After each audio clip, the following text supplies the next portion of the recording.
ಮಜ್ಜಿಗೆ ಒಂದು 30 ಸಿಗುತ್ತಾ? ಎಷ್ಟಿದೆ ಅಷ್ಟು ಕೊಡ್ತೀನಿ. ಆಗಿದೆ. ಅಂದ್ರೆ ನೀನು ಹೋಗೋ ಬರೋರ್ಗೆ ರೋಡಲ್ಲಿ ಯಾರಿಗೂ ಕೊಡ್ಲಿಲ್ಲ, ಬಟ್ ಅಲ್ಲಿ ಕೂತಿದ್ದವ್ರಿಗೆ ಮಾತಾಡಿದ್ರೆ ವ್ಯಾಪಾರ ಮಾಡ್ತಿದ್ದವ್ರು ಕೊಟ್ಟೆ ಅಂತಂದ್ರೆ ಏನಕ್ಕೆ ಕೊಡ್ಲಿಲ್ಲ ಅಂತ ಅವ್ರಿಗೆ ಅಂತ ಕೇಳಿದ್ರೆ ಏನ್ ಹೇಳ್ತೀಯ ಅಂತ. ಅಂದ್ರೆ ಏನಿಲ್ಲ, ಇವಾಗ ಅವರು ಅವ್ರ ಪಾಡಿಗೆ ಅವ್ರು ಓಡಾಡ್ತಾ ಇದ್ರು ಅಷ್ಟೇ. ಅವ್ರೆಲ್ಲ ಹೋಗಿದ್ರು ಅನ್ಸುತ್ತೆ, ಎಲ್ಲ ಓಡಾಡ್ಕೊಂಡಿದ್ರು. ಬಟ್ ಅವರು ಒಂದ್ ಕಡೆ ಕುತ್ಕೊಂಡು ಬೆಳಗ್ಗೆಯಿಂದ ಬಿಸಿಲಲ್ಲಿ ಕೆಲಸ ಮಾಡ್ತಿದ್ರು. ಸೊ ಅವ್ರಿಗೆ ಕೊಡ್ಬೇಕು ಅಂತ ಅನಿಸ್ತು, ಕೊಟ್ಟೆ ಅಷ್ಟೇ. ಅಂಡ್ ನಾನು ಅವ್ರದ್ದನ್ನೆಲ್ಲ ವಿಡಿಯೋ ಮಾಡಿರೋ ಉದ್ದೇಶ ನನ್ನಿಂದ ಯಾರಾದ್ರೂ ಇನ್ನೊಬ್ರು ಇನ್ಸ್ಪಿರೇಷನ್ ತಗೊಳ್ಳಿ ಅಂತ ಮಾತ್ರ.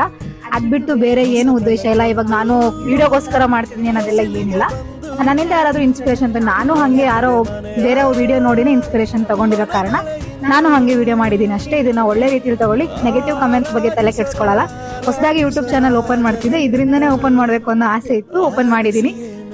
ಬೆಳೆಸಿ ಅಷ್ಟೇ.